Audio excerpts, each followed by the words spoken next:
뉴스 정면 승부. 이동형의 뉴스 정면 승부.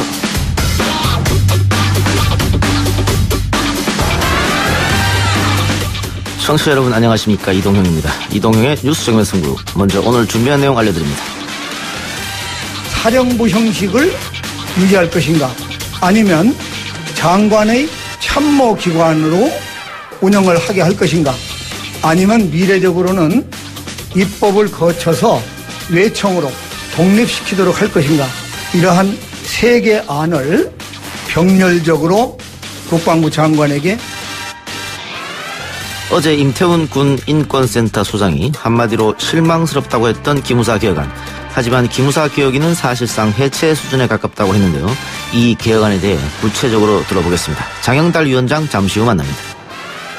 현재 기무사를 근본적으로 다시 재편해 과거와 전면적이고 신속한, 과거와 역사적으로 단절된 새로운 사령부를 창설하도록 지시하셨습니다.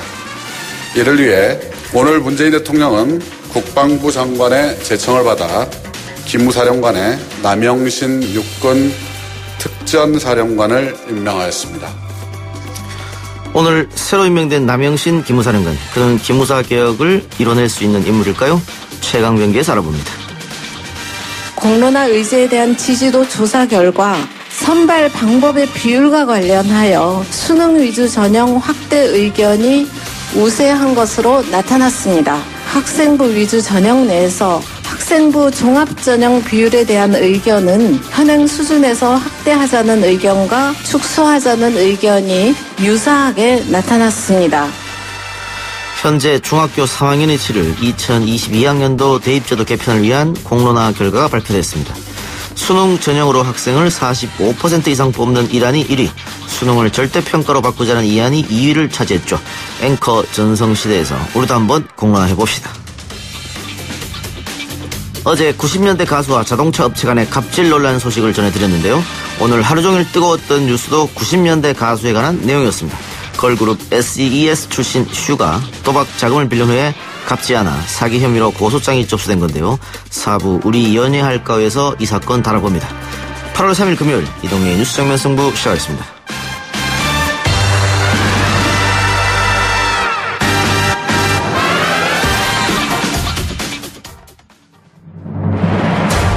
이 작가는 독하다.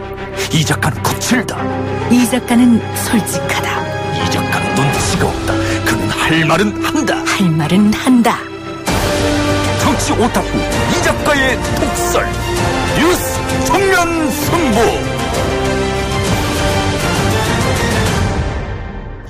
국방부 국군기무사령부 개혁위원회가 어제 개혁 권고안을 발표했습니다. 그리고 오늘 대통령이 휴가 중임에도 기무사령관을 교체하는 전격적인 인사가 단행이 됐죠.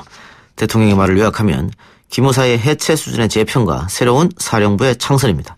하지만 어제 발표된 개혁안에 대해서는 개혁위가 내놓은 개혁안은 F학점이다. 우스꽝스러운 개혁이다. 이런 내용의 비판도 이어지고 있는 게 사실입니다.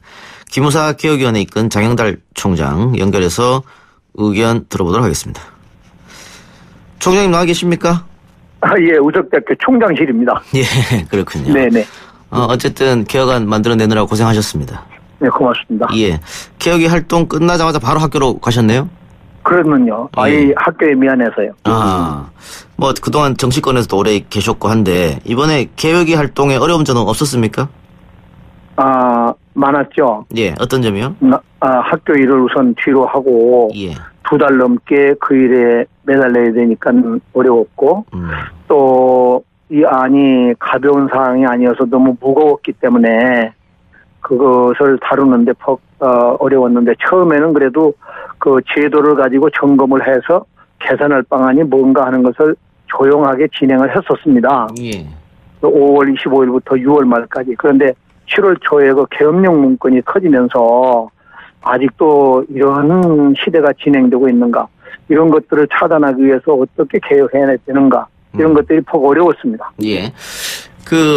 지금 기무사 개혁위원회 이제 모든 활동을 종료했습니다만, 개혁위원회 그 위원회 면면을 보면 그 위원장님 포함해서 그 민간인은 별로 없었고 다 군인 출신들이 많이 있었기 때문에 제대로 된 성과를 못 냈다 이런 비판이 있거든요. 거기에 대해서 어떻게 생각하십니까? 위원은 저는 한 사람만 추천했고 가보니까 다 위촉이 돼 있었고요. 예. 군인 현역이 현역이 5분, 또 예비역이 3분, 민간인이 소수였던 건 맞아요. 예. 그런데 이제 저희들하고 얘기하다 보니까 또 군 출신들이 방점을 두고 있는 시각하고 또 민간인 입장에서 가지고 있는 시각이 좀 다르더라고요. 다르기는. 그런 부분들을 조정하는 역할을 제가 좀 맡았죠. 예. 다시 한 번 말씀드릴 것은 군 출신이나 군인이 들어오셔서 한계가 있었다거나 제약이 있었다. 그렇게 생각하진 않습니다. 그렇습니까? 기무사 전현직 요원도 개혁위원회 위원으로 활동했다는데 맞습니까? 네, 현직은 2분이 계셔서 예. 참모장하고 들어와 있다가 참모장은 나중에 이제 나갔고 처장 한 분만 계셨는데 기무부대에서 온 분은 주로 다른 분들이 이제 기무부대가 그동안에 어떻게 운영돼 왔는가 하는 걸 속속들이 알 수 어려운 부분이 있잖아요. 예. 그럼 지적을 했을 때 이제 답변해준 역할을 했기 때문에 그분들은 자기 주장을 그렇게 할 수 있는 입장이 아니었고 또 다른 예비역들이나 현역들은 주로 이제 저희들하고 토론을 많이 하면서 느낀 것은 그분들은 이제 기무부대 요원들이 좀 특권의식을 갖고 설쳐되면서 자기네들을 감찰하는데 너무 가혹했다. 예. 그런 인상이 깊더라고요. 그래서 이제 특권의식을 어떻게 극복하고 이 정보부대 요원들이 군 내에서 진짜 지원과 윤활유 역할을 할 수 있는 부대로 될 수는 없는가. 그런 것들을 고민하는데 기여를 해줬죠. 그럼 기무사 출신 위원들은 별다른 입김을 작용 못했다 이렇게 보면 됩니까? 현역들은 이제 좀 죄인된 심정 모습이었고 두 사람 이제 예비역이 계셨는데 그분은 이제 과거에 자기 경험을 가지고 예를 하나 들자면 기무학교가 전혀 민주성이 없이 100% 기무부대 장교들로만 강사가 편성되다 보니까 민주주의라고는 인식은 하나도 없고 역사 철학이나 이런 것들은 하나도 안 배우면서 이 지휘관들을 지나치게 가혹하게 감찰하는 역할만 가르치더라. 이건 안 되겠더라. 이런 지적을 하시더라고요. 그렇게 해서 자기 경험을 말해줌으로 따라서 개혁에 도움을 주는 부분도 많이 있었어요. 알겠습니다. 총장님 오늘 기사도 보고 다 했겠습니다만 오늘 시민단체, 종교단체에서가 모여가지고 이번 맞습니다. 기무사 개혁안은 면죄부에 불과한 것이다. 국민들을 우롱했다. 이렇게 강하게 비판했거든요.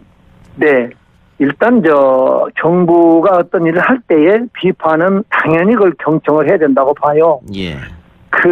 이 정보부대를 만들며 있어서 저도 이제 옛날에 서빙고에 가서 참 못당할 일을 많이 당해봤는데 그러한 부대를 지금도 존치한다는 거 참 용납이 안 가는 부분이 있어요. 그러나 나라가 있고 군대가 있는 한은 또 정보부대가 없을 수가 없거든요.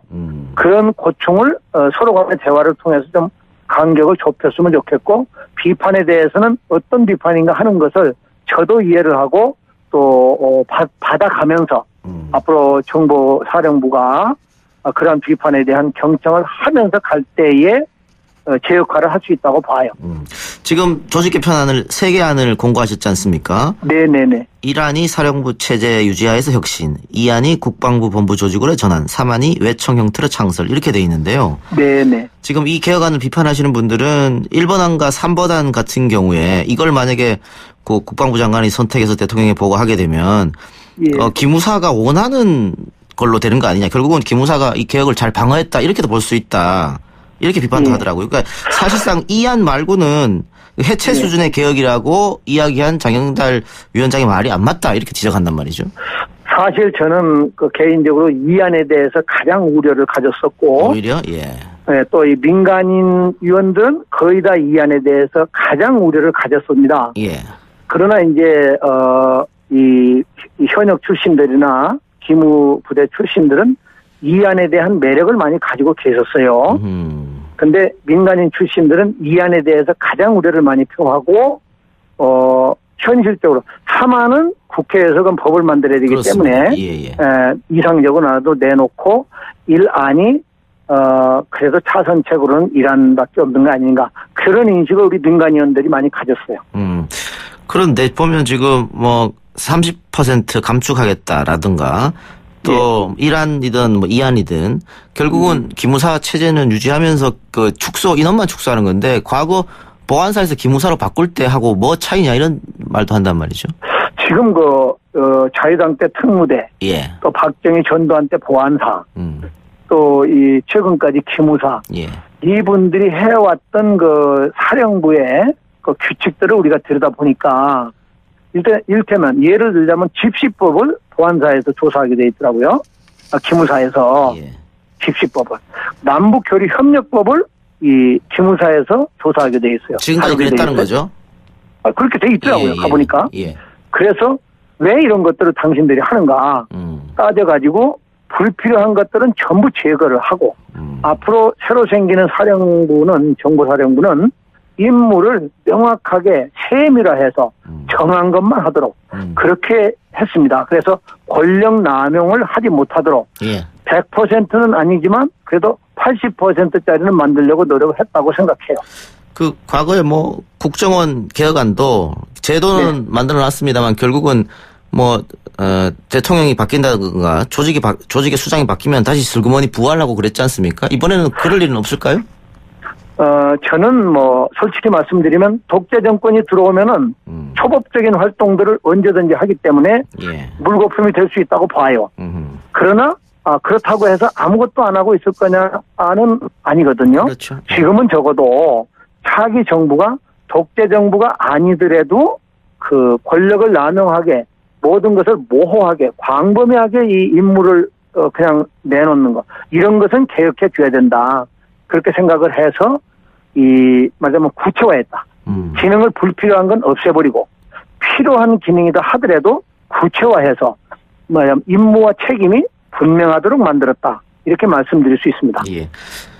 그 총장님 혹시 그 기무사 개혁이 회의할 때 기무사 수장을 민간인으로 하자 이런 방안도 검토된 적이 있습니까? 뭐 그 안에서 예. 지금 국방부 안에 있는 한에는 예. 그게 가능하겠는가 해서 많은 토론은 못했지만 저는 개인적으로 그렇게 할 수도 있는 거 아닌가 그런 생각을 가지고 있어요. 토론 대통령 이야기는 했었네요, 네, 잠깐. 그렇죠. 아하. 그냥 제가 그러고 인터뷰까지도 한 경우가 있었어요. 그래서 미래적으로는 그리고 대통령령이나 앞으로 부대령을 만들면서 민간인이 장을 할 수 있도록 할 수는 없는 것인가. 이런 것도 저희들이 권면하고 있습니다. 예. 이번에 기무사 사령관이 교체돼서 제가 드린 질문인데요. 네. 그 육사 출신이 아니긴 하지만 뭐 또 육군 출신 아니냐 이런 비판이 있어서 이번 인사에 대해서는 어떻게 생각하십니까? 지금 우리 군대 규모가 보면 약 65만인데 예. 54만 정도가 육군이고 나머지가 해군 공군인데 아무래도 큰 부분을 불가피하게 담당한다. 장관이 해군 출신이고 합참의장이 공군 출신이고 그러다 보니까 균형을 이루는 데 있어서 그런 인사를 했지 않았겠는가. 그렇게 짐작만 하지 저는 깊은 내용은 잘 모르겠습니다. 자, 그러면은 이제 기무사 개혁 TF 공관이 결국은 국방부 장관이 검토 후에 대통령한테 보고하는 거죠. 그런 절차가 진행되는 거죠. 일단 보고가 끝나서 오늘 2시 사령관이 발표가 되고 예. 또 일단 사령부 안으로 채택이 된 것 같아요. 그래서 아주 신속하게 대통령께서 집행을 하고 계시는 것 같습니다. 예. 그러니까 기무사 이번에 그 조직 개편하는 말이죠. 예. 그래서 이제 저희들이 안을 낸 것 중에서 이란을 일단 채택을 하셨고요. 예. 새로운 사령관을 신속하게 임명함으로써 청와대나 국방부하고 사령관이 협력을 해서 신속하게 대통령령과 그 부대령을 제정을 해서 빨리 대응을 해라. 이러한 지시로 알고 있습니다. 그 기무사 사령부 그 해편 이야기하는 거 그거 말씀하시는 거예요? 알겠습니다. 그렇죠. 예. 그 또 하나 지금 보니까 대통령 독대 이 문제는 폐지이지 않습니까 이제는? 네, 그런데 대통령 독대는 그렇게 돼 있습니다. 예. 예컨대 정부 전복이라거나 방첩 보안이라거나 이 긴급한 사항이 있어서 국군이라거나 국가의 위중한 문제를 야기할 수 있겠다 하는 사항이 발동됐을 때는 독대를 할 수 있게 돼 있어요. 왜냐하면 대통령이 누구 들어와라 하면 들어올 수 있게 돼 있지만 예. 평상시에 아무 때나 과거에 그 권위 정권들이 했듯이 그러한 독대는 하지 않도록 그렇게 권면했습니다. 그러면 전기 독대는 불가능하게 했다 이런 말씀이죠? 없습니다. 예. 전기 독대라는 건 없습니다. 그 노무현 대통령 때도 없앴었는데 다시 부활한 거지 않습니까? 그 뒤에 그렇게 실행을 했던가 본데, 예. 문재인 대통령은 만날 생각도 없고, 저희들도 그렇게 권면했습니다. 이 문제는 총장님한테 여쭤봐도 될지 모르겠습니다만, 어쨌든 지금 말이 좀 송영무 장관의 거취 문제에 대해서 이야기가 좀 많지 않습니까? 그 문제는 저는 개인적으로. 예, 개인적 생각을 말씀해 주시면 됩니다. 예, 개인적으로 지금, 기무사가 긴급하게 수술대에 올라와 있지만, 그 전반적인 국방개혁 자문위원회가 작업을 지금 진행 중이거든요. 예. 송영무 장관 지휘하에서 진행 중이에요. 그래서 그 작업은 현 장관이 끝내줘야 되는 거 아닌가. 저는 그렇게 생각을 합니다. 알겠습니다. 총장님 오늘 말씀 여기까지만 듣겠습니다. 네, 고맙습니다. 네, 감사합니다. 지금까지 기무사 개혁위원회 이끈 장영달 우석대 총장이었습니다. 1부 순서 여기까지고요. 2부 최강병기로 돌아오겠습니다. 딱딱하고 지루한 뉴스가 소설보다 흥미진진해지는 새로운 경험. 놀라셨죠? 이것이 바로 이동준의 뉴스 정면 승부.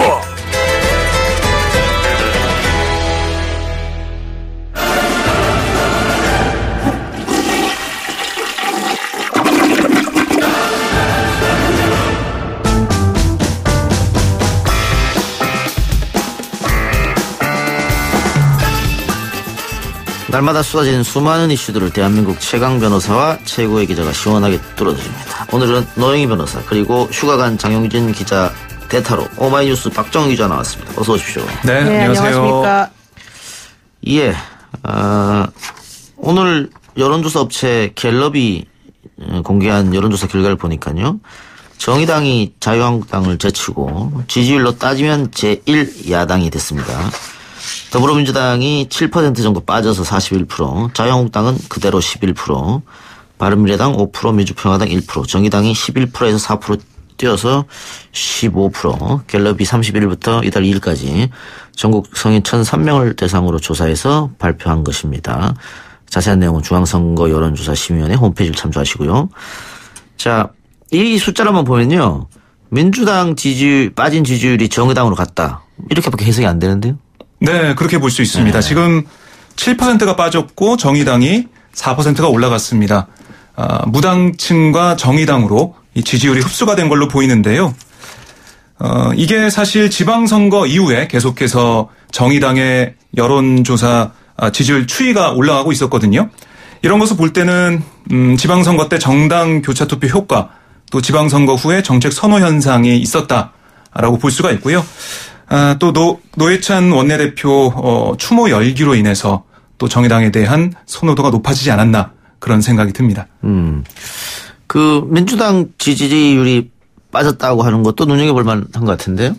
네, 그렇습니다. 근데 저는 이건 뭐 당연한 결과 아닐까 좀 생각이 들어요. 민주당이 기본적으로 6.13 지방선거 이후 이제 그 당대표 경선에 좀 관심을 가지면서 실질적으로 국민들이 원하는 종류의 문제점들을 해결하는 데는 아직까지 뭐 물론 이제 국회가 제대로 구성이 안 돼서 처음에는 그랬습니다만은 그 우리들이 원하는 만큼 무언가를 좀 여당으로서 강력하게 이렇게 해준 게 사실 없지 않냐 이런 얘기도 많이 있거든요. 그런 상황에서 이제 문 대통령이 경제 정책이 사실은 우클릭 행보를 지금 거듭하고 있다. 특히 소득주도 성장에서 이제 혁신 성장을 얘기하다 보니까 약간 배신감을 느낀 거 아니냐 이런 얘기도 많이 하거든요. 그런 상황에서 노회찬 의원, 그러니까 원내대표가 이제 안타까운 죽음을 맞으면서 그에 대한 반사작용으로 사실 이런 지지율의 변화가 있는 거다 이렇게 또 보는 입장도 많이 있는 것 같습니다. 예. 결국은 이 정의당의 지지율이 뭐 다음 총선까지 이어지느냐 뭐 이게 관건이 아니겠습니까? 지지율 가지고 정치하지 않고 결국은 의석수 가지고 정치하는 거니까. 그렇습니다. 지금 지지율 제1야당이 됐는데요. 네. 사실 의석수는 5석입니다. 그래서 앞으로 어떻게 하느냐 이게 중요한데 사실 노회찬 원내대표 추모 열기 시민분들이 6만에서 7만 명 정도 조문을 했고요. 당원도 증가했고 후원금도 늘어났습니다. 그만큼 진보 정치에 대한 우리 시민들의 관심이 높아져 있다. 이런 상황에서 지금 경제 민생 정책이 우클릭, 그러니까 진보적이 아니라 보수적으로 가는 게 아니냐라는 지적이 나오고 있는 상황에서 정의당이 앞으로 정책을 어떻게 우리 시민들이 정말 이게 경제적으로도 적폐청산이 된다. 뭔가 바뀔 수 있다. 이런 대안을 제시하느냐. 그걸 어떻게 끌고 가느냐. 거기에 관건이 달려있다고 봅니다. 근데 이럴 수 있을 것 같아요. 만약에 이 높은 지지율이 계속해서 총선까지 이어진다고 하더라도 투표 때 결국은 이 민주 진보 진영이라고 불리는 사람들이 야, 표가 분산되면 안 되지 않느냐. 그렇죠. 사실 또 민주당으로 확 쏠리는 현상이 또 벌어질 가능성이 있잖아요. 그리고 사실 더 문제는 지금 그 소선거구제를 우리가 지금 취하고 있지 않습니까? 예. 이게 사실은 앞으로 그 더 관건이 될 수밖에 없는 구조가 바로 되는 그 거죠. 점인데. 예. 뭐 승자 독식 구조기 때문에. 그렇죠. 그러니까 정의당을 지지한다 하더라도 사실은 1등이 되지 않으면 아무 의미가 없는 사표가 돼버리는 문제가 생기기 때문에 정의당 입장에서는 이 지지율을 그대로 유지하면서 선거구제를 바꾸는 방향을 계속해서 좀 추진력 있게 뭐 해나가야 되지 않을까 싶습니다. 그래요. 어떻게 보면 정의당 같은 경우는 사활을 걸어야 할 입장입니다. 그렇습니다. 네. 선거구제 개편에 대해서. 근데 이건 바른미래당이나 평화당도 마찬가지죠. 그렇습니다. 바른미래당, 민주평화당, 정의당 계속해서 선거구제 개편 얘기를 하고 있고요. 사실 자유한국당도 여기에 그렇죠. 동참을 좀 하고 있어요. 예. 지방선거 참패 이후에 우리가 이제 안 되겠구나. 이 승자 독식 구조. 그러니까 뭐 지역구에서 한 명 뽑고 이런 걸로는 우리가 의석을 못 얻겠구나. 사실상 뭐 TK 자민련이라고 지금 불리고 있는데 그런 상황에서 선거구제 개편을 해야겠구나. 그런 얘기를 하고 있어요. 그래서 민주당도 사실 공약을 하긴 했었는데 민주당 상황은 지금 이대로 가면 좀 표를 많이 얻을 수 있는 그런 상황이잖아요. 그러니까 민주당 입장이야 느긋하죠. 뭐 과거에야 분명히 민주당도 이런 개편을 주장했습니다만 박 기자 말대로 지금 가만히 있으면은 승자 독식구제 가장 혜택을 받을 텐데 굳이 나서서 개편할 필요가 있느냐 이 생각을 또 할 것 같아요. 그런데 또 그렇게 하면 옛날 했던 말도 있기 때문에 화장실 갈 때랑 나올 때 다르냐 아니 비판이 있으니까 어떻게 민주당은 움직일 것인가. 그래서 사실은 이제 민주당 당대표 후보 이해찬 의원, 송영길 의원, 김진표 의원 세 분이 사실은 입장이 조금씩 다르잖아요. 그래서 이해찬 의원 같은 경우는 선거구제 개편 당연히 필요하다. 적극적으로 하겠다 이런 취지이고 송영길 의원 같은 경우는 속도 조절론 주장하고 있고 김진표 의원 같은 경우는 더욱 논의해야 되지 않겠냐. 이제 어제 솔직하신 것 같은데 제가 봤을 때 자유한국당이나 민주당이나 본인들이 여당이냐 야당이냐에 따라서 사실은 입장 차이가 너무 있기 때문에 이런 식의 지금 태도 변화는 약간 뭐 어느 정도는 또 이해할 만도 하죠. 사실 자유한국당 입장은 과거에는 말도 안 된다. 이거 유지해야 된다. 계속 그렇게 오다가 이번 지방선거에서 완전히 제일 사실은 피해를 많이 보지 않았습니까? 그러니까 또 이제 말이 바뀌고 있는 상황이잖아요. 그러니까 김성태 원내대표가 우린 전향적으로 태도를 바꿔서 여기에 대해서 적극적으로 해보겠다라고 또 주장을 해요. 근데 어쨌든 중요한 건 이 시점이 선거구제를 바꾸기에는 가장 최적의 시기다. 지금 현재가. 지금 여야 모두 할 것 없이 그렇게 지금 볼 수밖에 없는 구조가 됐습니다. 뭐 정부 여당에서 사실은 협치를 하기 위해서는 그러니까 민생 입법, 개혁 입법을 하기 위해서는 야당들의 어떻게 보면 표가 필요합니다. 그렇기 때문에 협치에 관해서 논의를 할 때 선거구제 개편 얘기가 나올 수밖에 없고 선거구제 개편이 돼야지만 민생 법안 처리나 뭔가 진보적인 목소리 그걸 반영할 수 있기 때문에 민주당에서도 아마 선거구제 개편에 대해서 그냥 무관심으로 외면하진 않을 것으로 보입니다. 알겠습니다. 다른 얘기 한번 해봅시다. 그 전에 팟빵 앱으로 우리 엄마 카페 한다님 역시 우리나라 최고의 시사평론가다운 분석이네요. 역시 이 작가님입니다. 제가 뭘 했죠? 아무것도 한 게 없는 것 같은데 방금 뭐 이런 댓글이 아주 감사해요. 사실 우리한테 감사하시는 분은 없나요? 우리가 말해서 그런 것 같은데. 더 열심히 하겠습니다. 안타깝습니다. 오늘 갑자기 뜬 뉴스인데 박선숙 의원 입각설 그러니까 청와대가 2기 개각을 단행하면서 야당과 협치를 하겠다 뭐 이런 구상을 밝혔잖아요. 거기 아마 바른미래당의 박선숙 의원을 환경부 장관에 뭐 이런 얘기가 들리는데 그렇죠. 굉장히 뜬금없는 뉴스다 이런 생각도 들고요. 일단은 이런 얘기가 떠돌아서 야당은 발끈한 것 같고요. 그렇죠. 청와대와 여당은 우리도 처음 듣는 얘기다 그런 것 같아요. 네, 그렇습니다. 먼저 바른미래당 지도부 얘기를 좀 해봐야 될 것 같아요. 이 박선숙 의원에 대한 입각 얘기가 보도가 되니까요. 김동철 비대위원장이 오늘 기자들을 불러 모았습니다. 장관 자리를 안 줘도 우리는 협치할 수 있다 하면서 좀 불쾌하다라는 얘기를 했어요. 장관 자리 몇 석 주면서 협치하자 이렇게 나오는 건 말도 안 되고 언론에 계속 흘리면서 정식적으로 제안해야지 이렇게 하는 것은 예의도 어긋난다 이렇게 주장을 하고 있습니다. 그게 또 다른 사람도 아니고 박선숙 의원이니까 박선숙 의원은 지금 지도부하고 조금 멀어진 상태인데. 그래서 바른미래당에서 좀 애매한 위치에 있죠. 그렇죠. 애매한데 그 사람을 임명하면서 이게 말이 되느냐 이런 것 같은데 박 의원도 처음 듣는 얘기라고 그랬어요? 근데 처음 듣는 얘기라기보다는 그렇죠. 아는 바가 없다. 무관한 얘기다. 이런 얘기는 있는데 사실 저는 박선숙 의원의 입장이라면 제가 박선숙 의원이라면 좀 솔깃할 것 같아요. 왜냐하면 지금 바른미래당 내에서 이제 비례대표 의원으로서 가지고 있는 위치라고 하는 게 매우 애매하고 어떠한 식으로든 간에 이 지도부 안에서 좀 자유롭게 움직이기가 어려운 상황이지 않습니까? 그런 상황인데 환경부 장관들이 만약에 본인이 뭐 하마평이 나왔든 실제로 있든 간에 어쨌든 가게 된다면 사실 본인이 할 수 있는 운신의 폭이 훨씬 넓어지고 정치적으로도 비중이 많이 커질 수밖에 없는 구조가 돼요.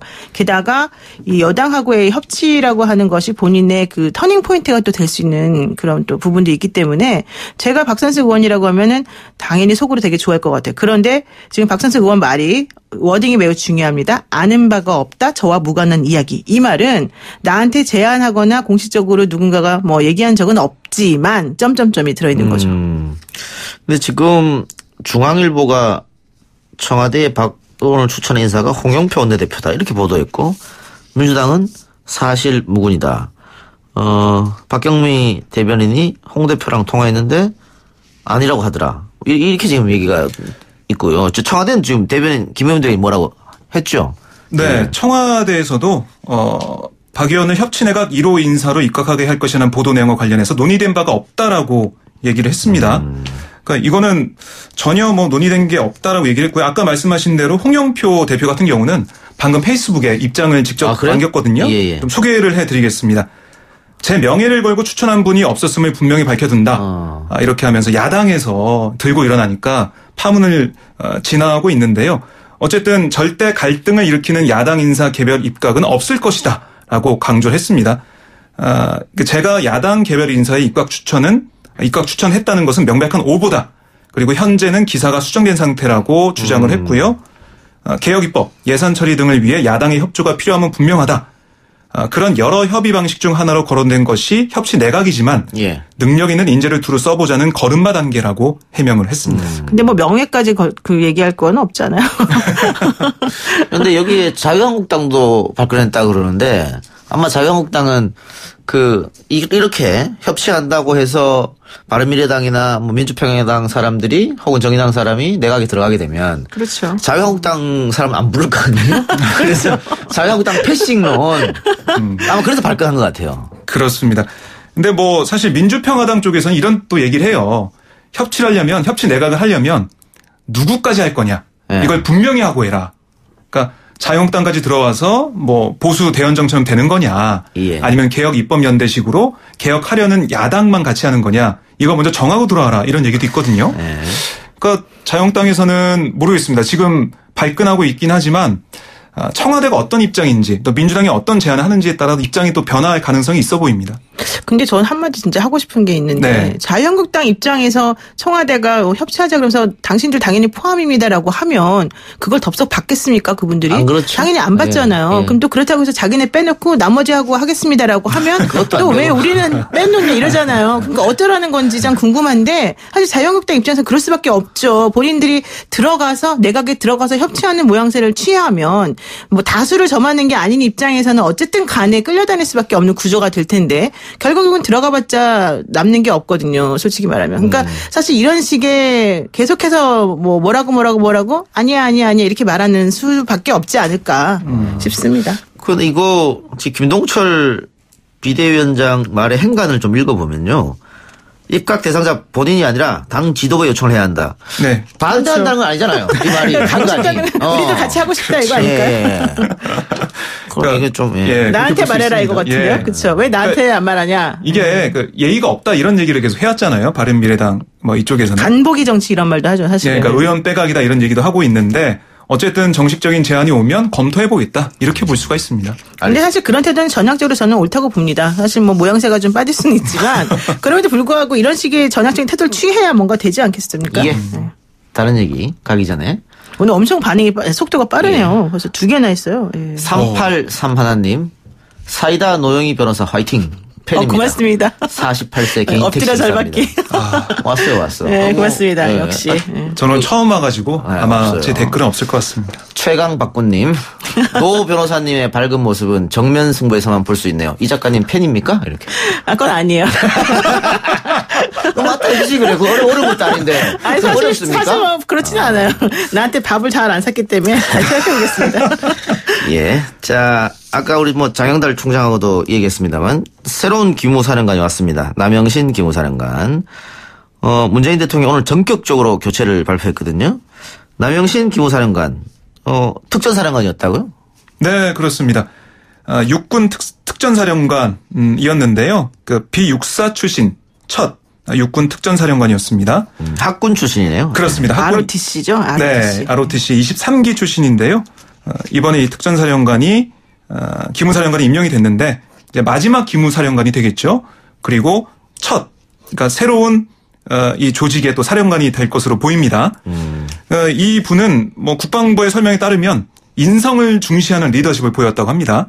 그러니까 업무 능력이 뛰어나고 청와대 설명을 봐도 친화력과 리더십이 뛰어나다는 평가를 받고 있다. 이렇게 설명을 하고 있습니다. 그러니까 기무사가 개혁이 되어야 하는 상황에서 그에 맞는 새로운 분을 임명한 거다라고 청와대는 설명을 하고 있습니다. 근데 남영순 기무사령관은 좀 비운의 기무사령관이 아닐까. 왜냐하면은 지금 개혁안도 나왔고 대통령도 사실 얘기하는 게 결국 대통령령을 바꿔서라도 기무사를 없애겠다는 거잖아요. 그리고 네. 뭐 어쨌든 축소를 하든 뭘 하든 간에 그리고 해편. 네. 대통령 독식 뭐 대통령을 단독으로 얘기하는 것도 못하게 하겠다. 여러 가지로 다 제한할 수밖에 없는 구조인데 결국 이분이 가서 하는 거는 자기 조직을 정비하고 제한하는 그런 것에 협조하는 모습을 보여줄 수밖에 없는 거잖아요. 이제 마지막 기무사령관으로서 그렇다라고 한다면 사실 조직이라고 하는 것이 가지고 있는 그 끈질긴 생명력과 저항력과 이 조직적 저항에 어떤 식으로 이분이 이제 대처할지 모르겠지만 어쨌든 본인 입장에서는 참 안타까운 상황이 될 수가 있는 거죠.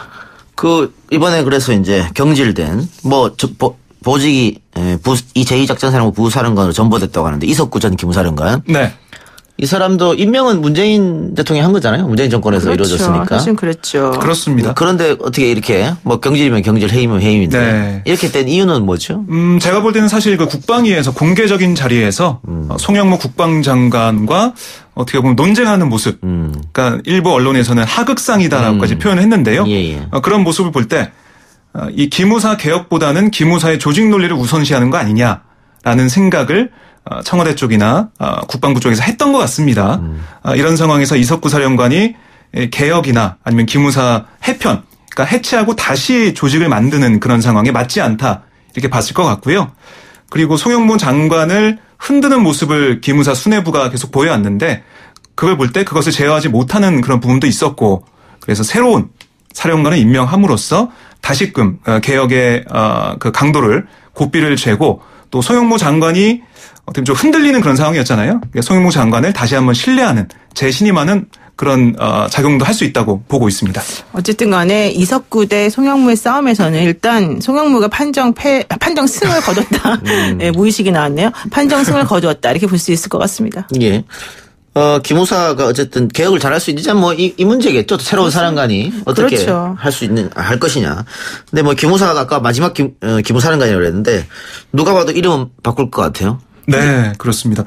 그런데 특무대에서 보안사에서 기무사로 그때 이름 바꿀 때마다 문제가 생겨서 바꾼 거거든요. 그렇죠, 사실은. 그렇습니다. 당시 보안사 있을 때는 노태우 대통령이죠, 당연히. 노태우 대통령이 사과까지 했습니다. 그리고 바꿨거든요. 네. 그런데 세월을 흘려서 또 과거에 못된 짓을 또 했단 말이죠. 그러니까 이게 이름 바꾼다고 될 것이냐. 제도의 문제냐 사람의 문제냐. 근데 제도랑 사람을 이렇게 분리할 수가 없어요. 그 제도가 오래되고 그 안에서 결국 이제 사찰이나 뭐 이런 능력을 가지고 있게 되니까 또 이런 문제가 발생하는 건데 어쨌든 중요한 건 이번에 바뀌겠다는 이름을 뭐 군사안보지원사령부, 군사안보사령부 이렇게 한다는 건데 제가 봤을 때 이름도 사실 뭐 특별히 바뀐 것 같은 느낌이 좀 안 들긴 하지만 어쨌든 이름만 바꿔서는 소용이 없다.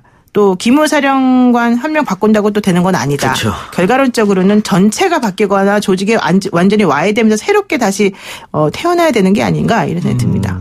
그래서 사실 뭐 시민단체에서는 오늘 기자회견 통해서 개혁안을 비판하면서 이걸 그 조직이 갖고 있던 기무사가 갖고 있던 그런 업무를 각 부대에 나눠줘야 된다 이런 얘기도 했었는데요.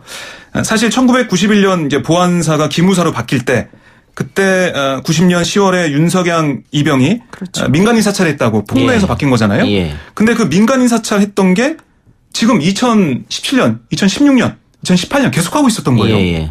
그러니까 이걸 그대로 둘 수 있느냐 이런 얘기 나오는 거고요. 그래서 아예 해체를 해서 업무를 다 찢어버려야 된다 이런 얘기까지 나온 거죠. 그러니까 장영달 위원장은 해체 수준이라고 했지만 지금 시민단체에서 하는 말은 뭐가 이거 해체 수준이냐. 30% 줄인 것밖에 없죠 사실은. 이름만 바꾸는 것뿐이다. 두 분은 어떻게 평가하세요? 저도 좀 아쉬운 점이 있습니다. 그러니까 30% 인력을 줄였다고 하는데요. 제가 뭐 취재를 좀 해보니까 그 사람들은 어차피 나가야 될 사람들이다. 그러니까 30%가 아니라 만약에 이걸 줄이고 기무사를 개혁하려고 했으면은 아직 정권이 4년 남아 있잖아요. 그러니까 단계적인 감축이나 이런 뭔가 마스터 플랜이 나왔어야 되는데 그게 아닌 30% 감축으로 뭔가 개혁하는 듯한 모습 보이는 것은 좀 맞지가 않다. 이런 얘기 하는 분이 있더라고요. 그러니까 지금 정치 개입이나 민간인 사찰 부분을 어떻게 새롭게 이걸 안 할 수 있는 방법을 만들지 이거 좀 봐야겠지만 어쨌든 제가 볼 때는 간판만 떼는 미흡하다. 인력만 줄이고 이거는 좀 미흡하다 이런 생각이 듭니다. 저도 장영달 위원장이 제안한 뭐 아니나 이런 것들은 좀 사실 많이 미흡하다고 보고요. 다만 그럼에도 불구하고 오늘 문 대통령이 이제 얘기한 이제 윤영찬 수석이 대신 말했지만 그런 식의 그 대통령령을 바꿈으로 인해서 본질적인 개혁을 시도하겠다라는 것은 좀 희망을 걸어볼 만하지 않을까 싶습니다. 알겠습니다. 박정원 기자 얘기도 올라오네요. 예스앱으로 이소영님 잘생긴 박 기자 화이팅. 맞아요. 되게 잘생겼어요. 훈남이세요. 박정원 기자님 네. 화이팅. 이정은님 박 기자님 잘생겼나요? 하트 2개 드립니다.